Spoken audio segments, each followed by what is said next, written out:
Saint Philippe de Néri méditait un jour sur le danger continuel où nous sommes de nous perdre. Il s'étonnait de ce que, déjà si portés au mal de nous-mêmes, nous fussions encore environnés de si nombreux et de si mauvais exemples. Une fois, il sortit dans un lieu retiré pour mieux pleurer à son aise. Se croyant seul, il s'écria « Hélas, mon Dieu, je suis perdu, je suis damné !» Une personne, l'ayant entendu, courut à lui « Mon père, vous laissez-vous aller au désespoir? Vous savez bien que la miséricorde de Dieu est infinie. » « Oh non, mon ami, répondit-il, je ne désespère pas, au contraire, j'espère beaucoup. Mais la pensée que je suis seul pour combattre m'effraie à la vue de tant de dangers qui m'environnent. Oui, dites-moi, ami, comment pouvoir échapper à tous les pièges que nous tendent le Satan, le monde et nos mauvais penchants? Comment pouvoir échapper si nous restons seuls? Si nous sommes seuls pour combattre, si nous n'avons pas quelqu'un de puissant pour nous aider, oui, il est bien à craindre que jamais nous n'allions jusqu'au bout. Et pour cela, qui pouvons-nous trouver de plus puissant pour vaincre nos ennemis, sinon la Vierge Marie? Si misérables, si pécheurs que nous soyons, amis, nous avons cependant de grandes ressources. Écoutez encore saint Bernard. Mes amis, êtes-vous tentés? Appelez Marie à votre secours, et le tentateur disparaîtra. Car elle est cette Vierge sans pareille qui a enfanté celui qui a enchaîné le prince des ténèbres. Êtes-vous dans la peine? Regardez Marie. Elle est la consolatrice des affligés. Elle est aussi mère de douleur, puisque sa vie a connu maints abîmes d'amertume. Êtes-vous attaqué par le démon d'impureté?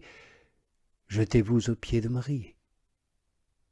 Elle a trop à cœur de vous conserver cette belle vertu si agréable à son Fils. Disons plus, amis.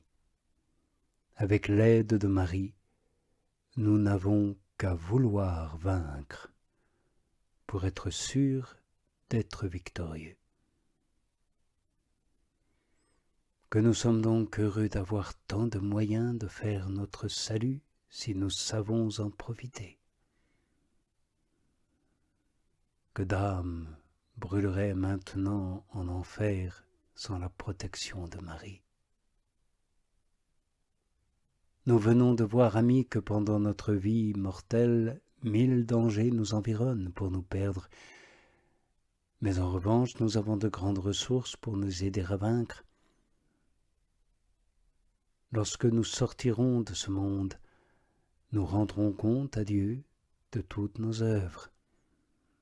Ce moment est terrible et peut-être effrayant, puisqu'il décide de notre sort, ou pour le ciel, ou pour l'enfer. Et ceci sans appel, sans possibilité de jamais changer notre arrêt pour l'éternité. L'esprit malin, qui en connaît bien mieux que nous les dangers, redouble ses efforts pour nous tromper à cette heure fatale. Car s'il peut nous gagner, il nous traîne aussitôt en son enfer. C'est la pensée de ce terrible moment qui a porté tant de grand de ce monde à tout quitter pour aller passer le reste de leur vie dans les larmes et les pénitences, et avoir ainsi quelque espérance à ce moment si redoutable aux pécheurs. Ce qui pourra cependant nous rassurer, c'est que, pendant que nous serons devant le souverain juge, un grand nombre d'âmes seront à prier le Saint Rosaire, demandant grâce pour nous. Et je dis même plus, c'est la très sainte Vierge elle-même qui présentera nos âmes à son Fils. Oh amis, quelle espérance pour nous dans ce moment terrible et redoutable. Oui, le Saint Rosaire est composé de tout ce qu'il y a de plus touchant.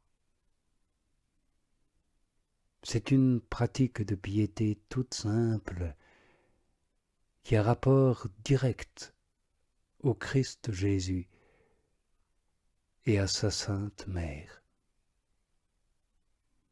De plus, il est impossible de rester dans le péché en méditant sincèrement ces mystères.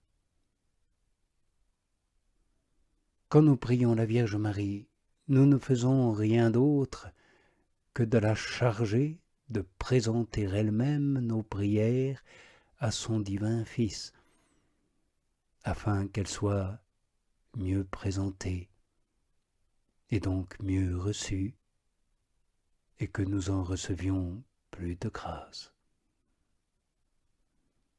Oui, Marie est le canal que Dieu a voulu, par lequel nous recevons la grâce, et faisons monter au ciel les fruits de cette grâce. C'est le canal qui nous transmet ensuite de nouvelles grâces,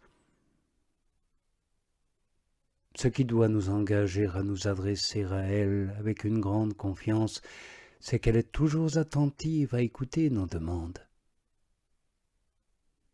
Un jour, saint Dominique gémissait sur les progrès que faisait l'impiété dans le monde et sur la foi qui se perdait de plus en plus.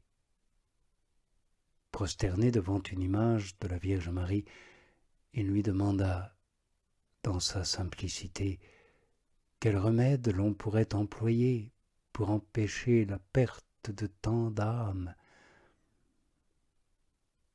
La Vierge Marie lui apparut, lui disant que s'il voulait ramener des âmes à son Fils, la seule ressource était d'inspirer une grande dévotion pour le Saint Rosaire, et que bientôt il verrait le fruit de cette dévotion. Saint Dominique se mit donc à prêcher la dévotion du Saint Rosaire et commença d'abord à la pratiquer lui-même. Cette dévotion se répandit en peu de temps, et si bien qu'il y eut un grand nombre de conversions. Ce qui fit dire au saint qu'il avait plus permis la conversion d'âmes par un seul Ave Maria que par tous ses sermons. Oui, il est vrai que la récitation du Saint Rosaire est simple et que c'est ce qu'il y a de plus touchant. Peut-on bien prier ces paroles sans se sentir pénétré d'un profond respect, d'une amoureuse reconnaissance envers un Dieu si bon, si proche, un Dieu qui nous donne tant de moyens de revenir à lui quand nous avons eu le malheur de nous en écarter si souvent.